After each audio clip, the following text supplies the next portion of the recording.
De muerte. ¿Qué opina la Biblia? ¿Cómo opinamos los cristianos sobre la pena de muerte?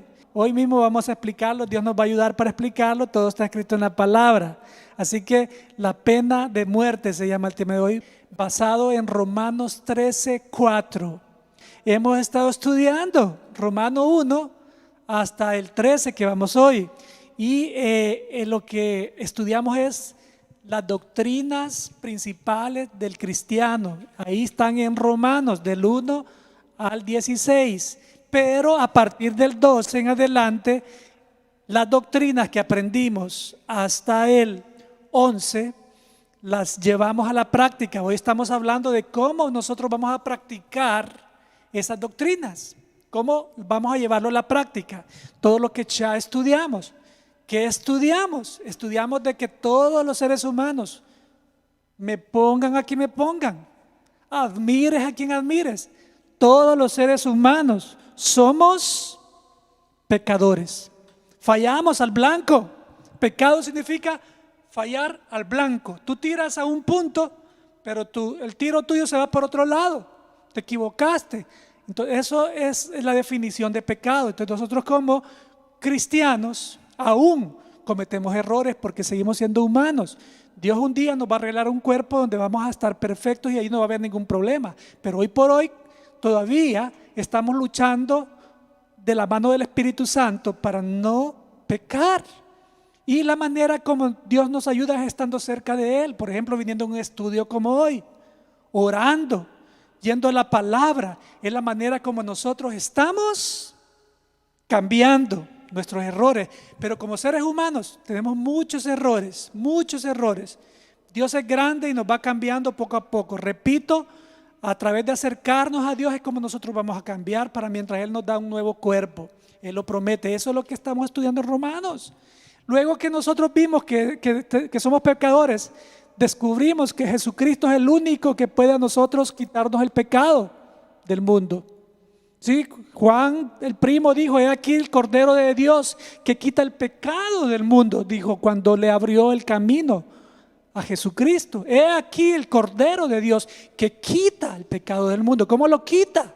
A través de Él ponerse en nuestro lugar y nosotros nos acercamos a Él para que Él nos vaya transformando, dejando de hacer todo lo malo que hacíamos antes cuando no le conocíamos.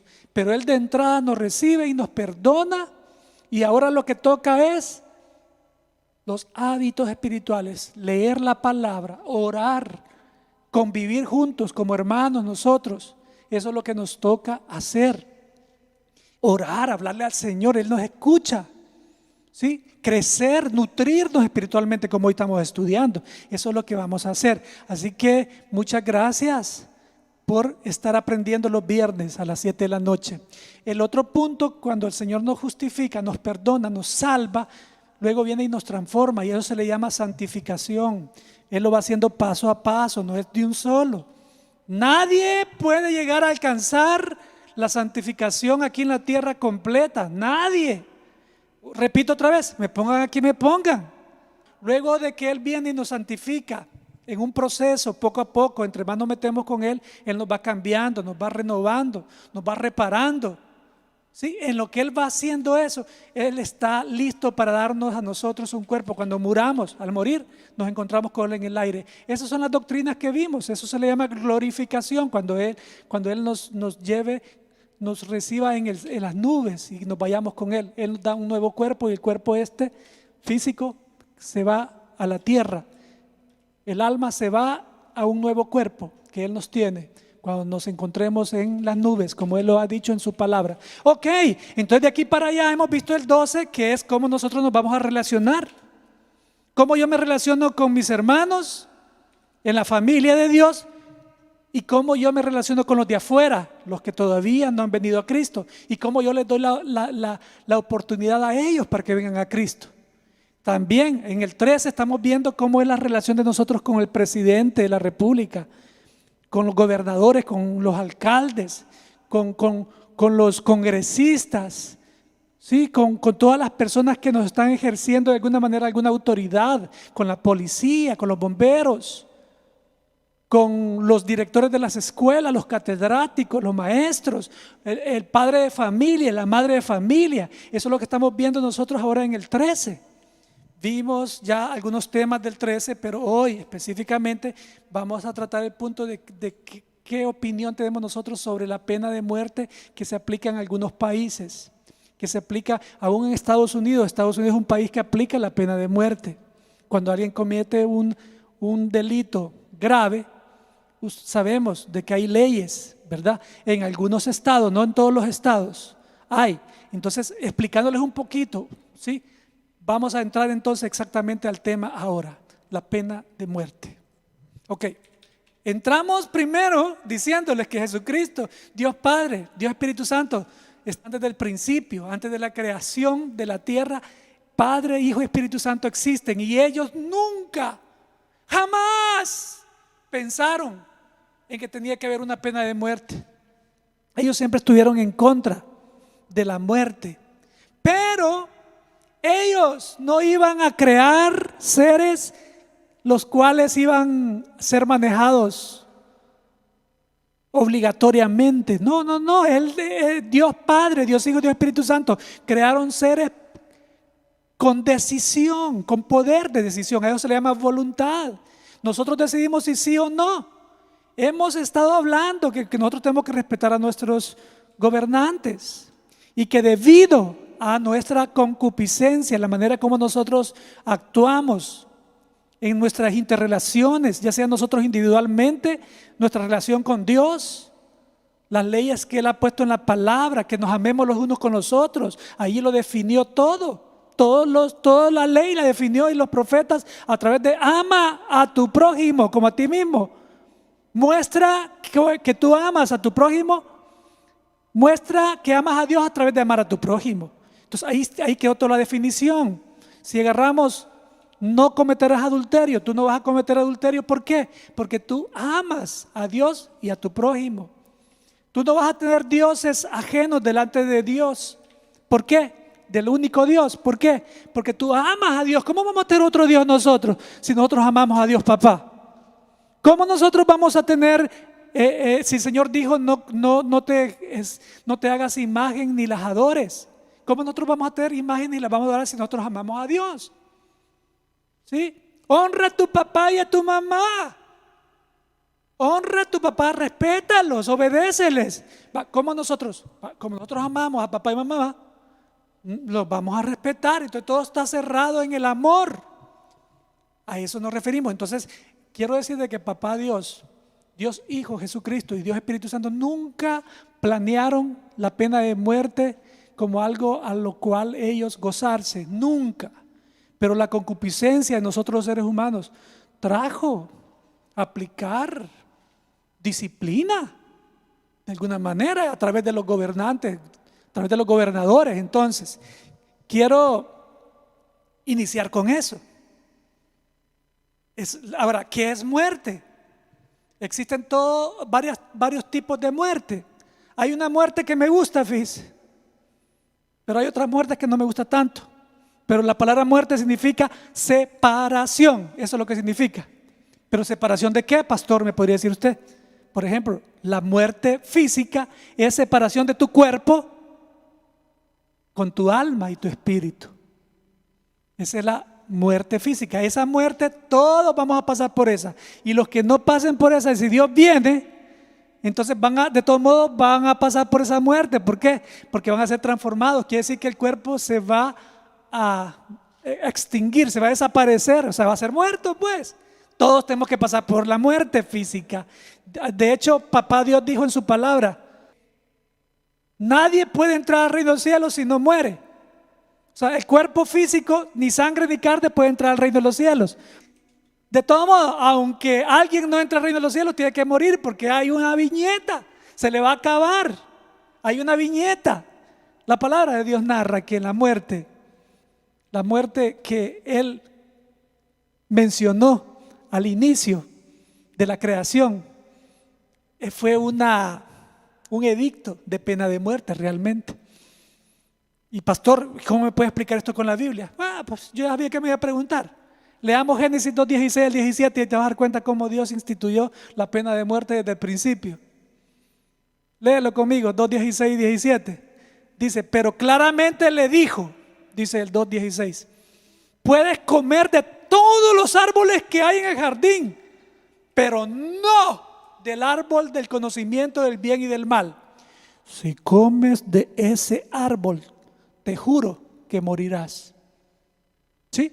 Ahí está la cita bíblica donde está diciendo, si tú no me obedeces, si tú llegas a comer de ese árbol, vas a morir.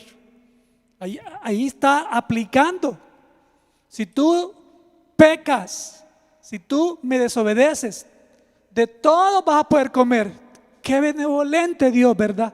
Porque esto que dijo Dios, Satanás lo cambió, como siempre hace en todo, hermano.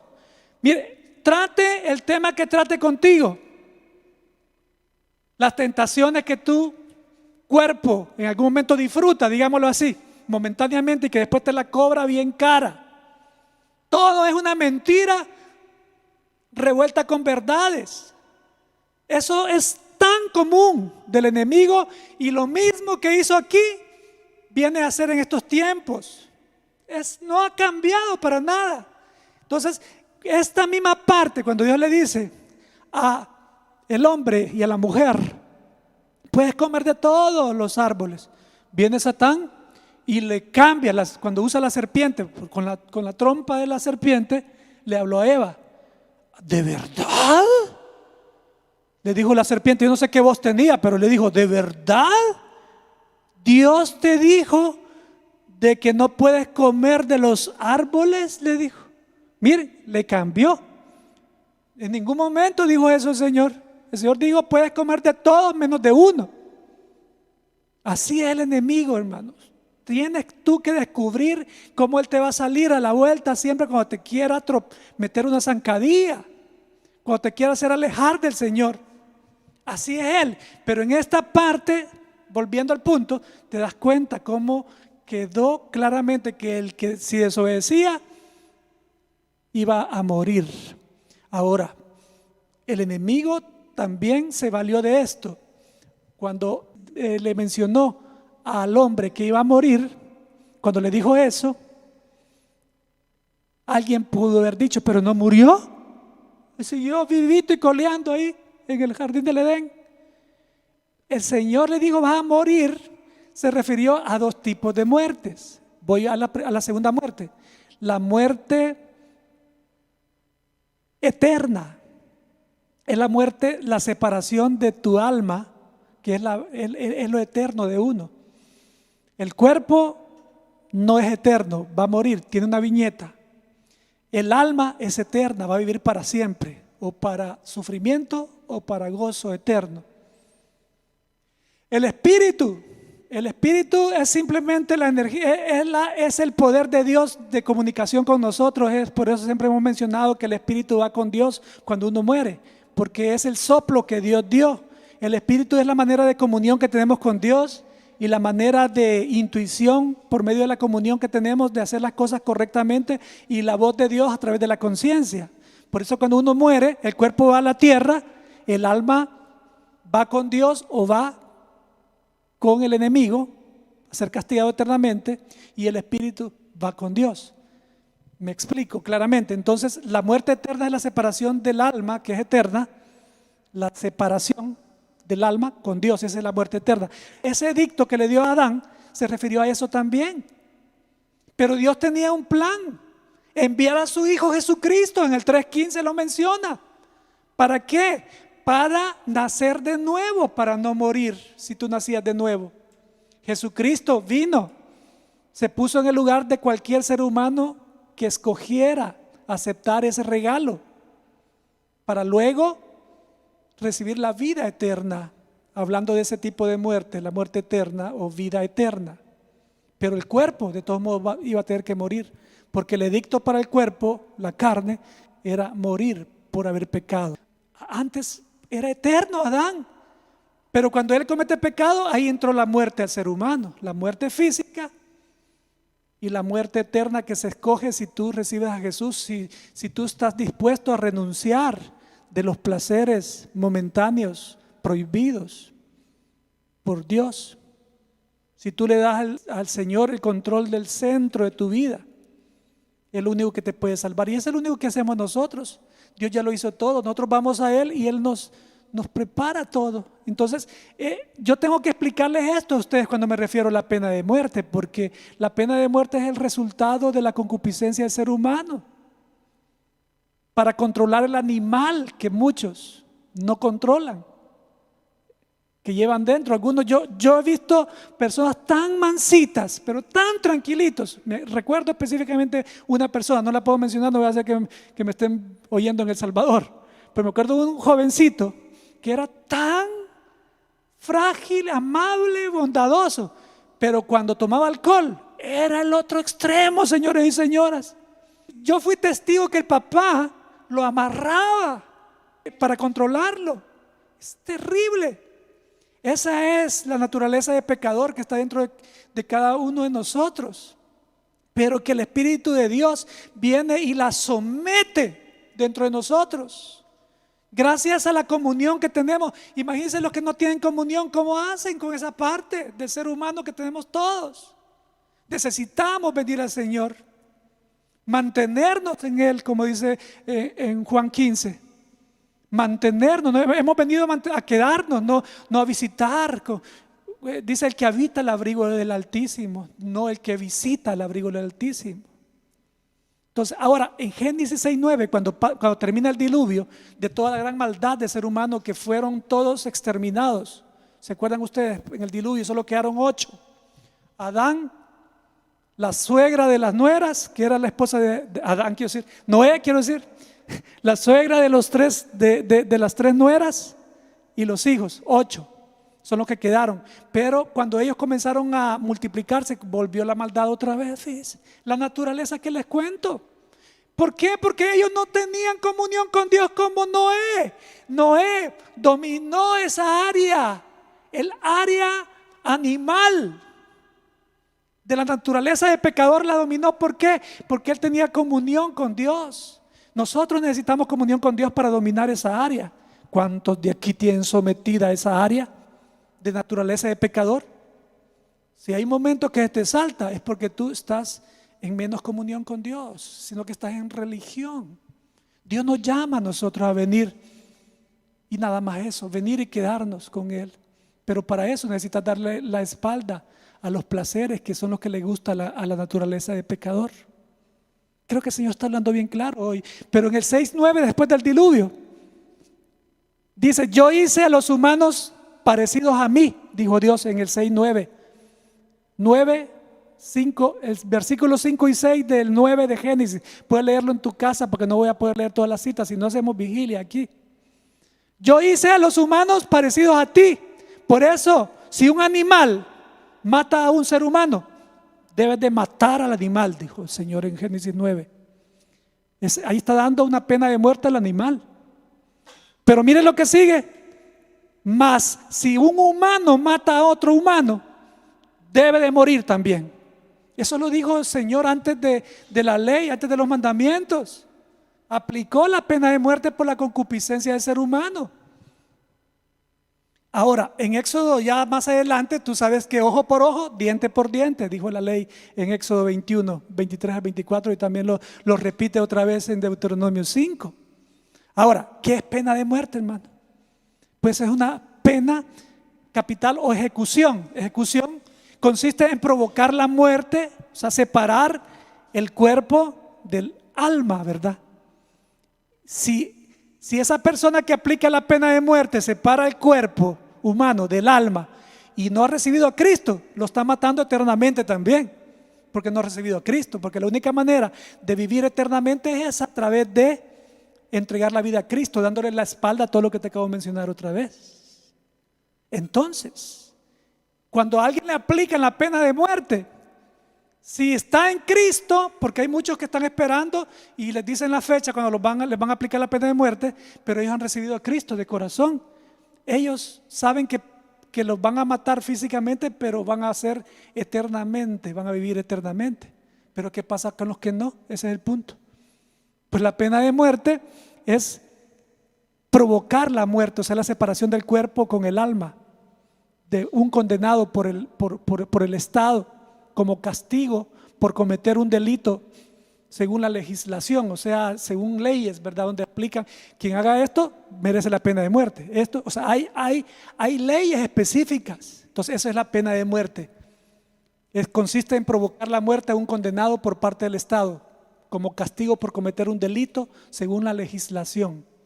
Ahora, ustedes, hermanos, pueden escribirme ahí en el chat, los que conocen mucho sobre esto, de cuántas maneras de aplicar la pena de muerte se han usado desde el inicio de la creación.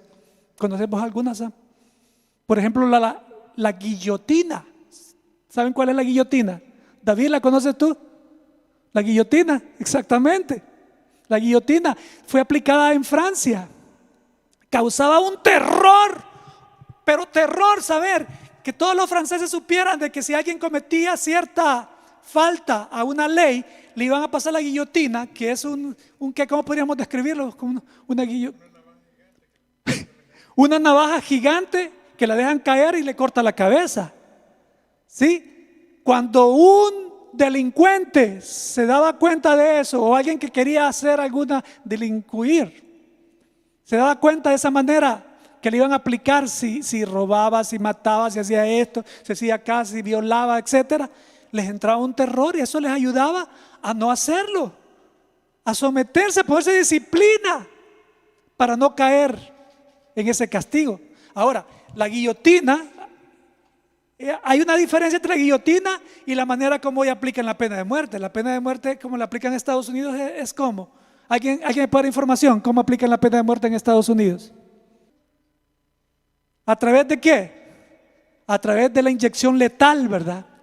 La inyección letal, pero alguien viene y le ponen la letal, se duerme y luego ya no vuelve a despertar el cuerpo, queda muerto. ¿Sí? Algunos abogados sabrán un poco más sobre esto, algunos que trabajan en profesiones. He leído un poco para entrarme en este tema, he leído un poco, tengo la idea de lo que estoy diciendo, pero he escuchado de maneras como aplican la pena de muerte donde también hay mucho dolor, porque no todos los cuerpos reaccionan igual a una inyección, ¿verdad? Entonces, pero vayámonos a lo bíblico, pues, porque la Biblia habla sobre, en la Biblia existe una manera que Dios aplicó la pena de muerte a los que desobedecieran. Y ahora los hijos, quiero que escuchen, los jóvenes que están sintonizando esta transmisión. En la Biblia se habla de que la manera de aplicar la pena de muerte era el apedreamiento. ¿Qué es eso? Agarrar a pedradas a alguien hasta que muriera. Tenemos un ejemplo en la palabra, muchos en la parte del Antiguo Testamento, pero en el Nuevo Testamento, ustedes se acuerdan cuando apedrearon a Esteban. Yo creo que esa manera es bien horrible de morir a pedradas. Si a ti te dieran a escoger de qué manera morir, ¿cuál escogieras tú? No, pastor, no hablemos de eso mejor. Pero a pedradas, imagínense, en lo que te cae la primera pedrada, vas a estar aguantando el dolor de la primera, luego la segunda y la tercera, y quizás como hasta las 20 pedradas, ya dejas de sentir dolor porque te mueres, pero bien complicado. Pero la Biblia hablaba de apedreamiento. Números 15:36 habla. Fíjense, no vamos a leerlo, pero voy a parafrasearlo un poquito. Si alguien en una familia, en la comunidad, ahí en la ciudad o en la colonia donde vive, si alguien por ahí cometiera un error, como por ejemplo que transgrediera una ley, tendría que ser sacada de ahí hacia el campamento, como decir una cancha de basquetbol, y todos los hombres más fortachones y fuertes agarrarían unas piedras y lo agarrarían a pedradas, dice en Números 15:36. ¿Por qué? Porque había roto cierta regla que Dios ya había puesto una ley de que quien rompiera esa ley tenía que ser apedreado, morir apedreado. Eso era antes en la ley. Demos gracias a Dios, hermanos, que nosotros no vivimos en esos tiempos de la ley, donde cualquier error que cometías, un ladrillazo. Cometiste un error, un ladrillazo. Siempre. Fíjense que en Deuteronomio 21:18 Acérquenme a sus hijos, por favor, que quiero que escuchen esto. Sus hijos, miren cómo era vivir como hijo en los tiempos de la ley. Viquita, Ashley, Becca, escuchen cómo era. Los jovencitos, David, bueno, todos los que somos hijos. Miren, dice en Deuteronomio 21:18, Sam, escucha, Deuteronomio 21:18. Supongamos que un papá y una mamá tienen un hijo rebelde que le contesta a sus padres, malcriado. De verdad que así dice, 21:18 de Deuteronomio, para que vea que no estoy inventando. Si alguien tiene un hijo terco, dice, rebelde, no quiere obedecer a papá y no quiere obedecer a mamá, lo que tienen que hacer, porque a pesar de que ellos les llaman a disciplina y a cordura, ellos no hacen caso. Lo que tienen que hacer es llevarlo a los ancianos. En ese tiempo así era, los ancianos que eran los jueces, y ellos iban a dictaminar, ¿saben qué? Llevarlos, digámoslo así como quien dice al patíbulo, pero de otra manera hablando, al campo libre, y llamar a hombres fuertes y lo apedreaban al que era rebelde. Señores y señoras, ¿escucharon los jóvenes? Así era antes. Cuando alguien le contestaba mal a papá, un ladrillazo. Ya no me van a amar, no. Desgracias, jóvenes, desgracias que están viviendo en el tiempo de la gracia, valga la redundancia. Pero también yo creo que es importante, creo que aplicar esa ley, porque tú podías mantenerte disciplinado, en orden. No necesitamos eso nosotros.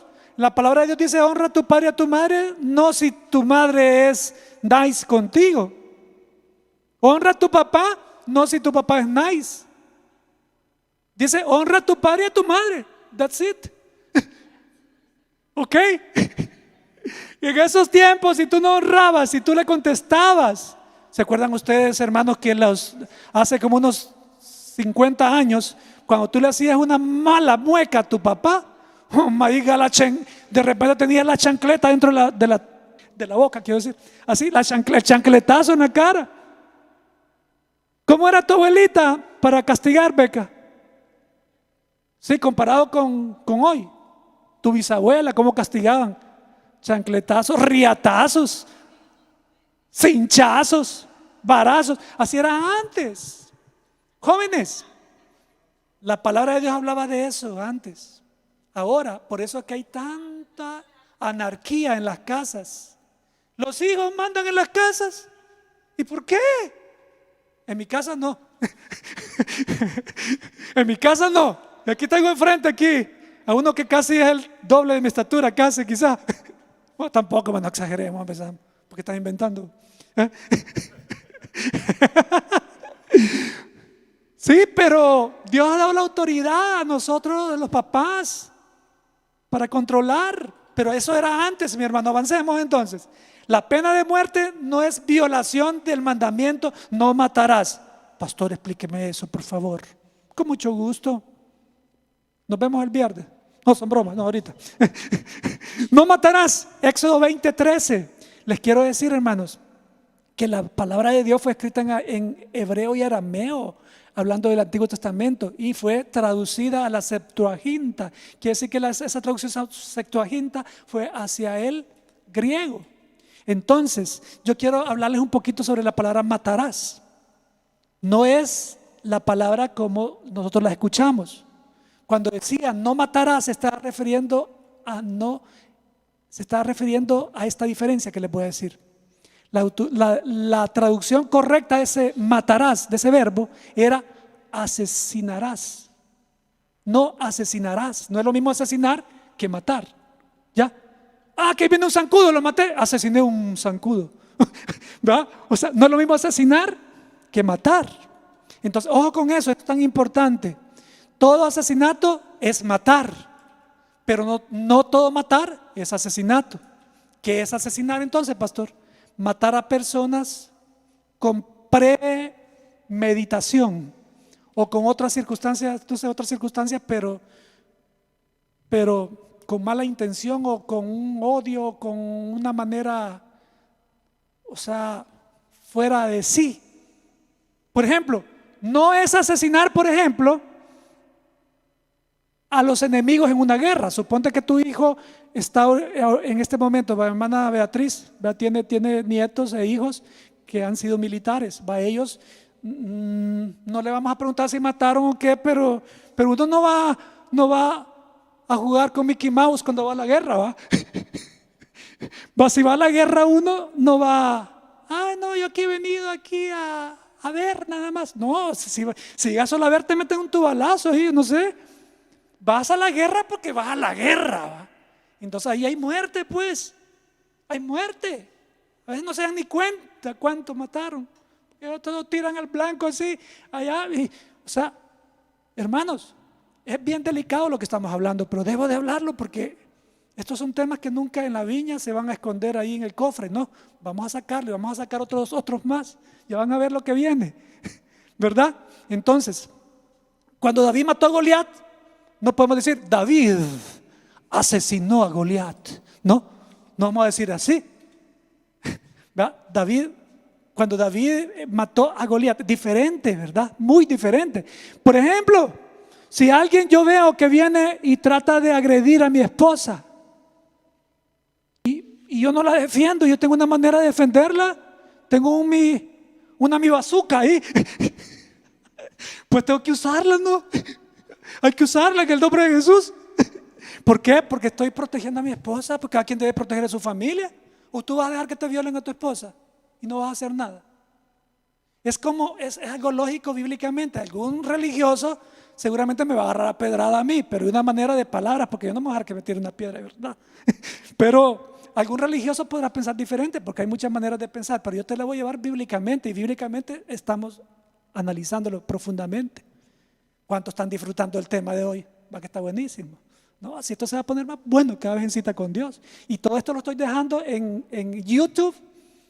Comience usted a meterse a nuestra cuenta de YouTube, ahí de Cita con Dios. Ahí van a estar todos estos estudios para que los oiga una y otra vez. Ya va a ver.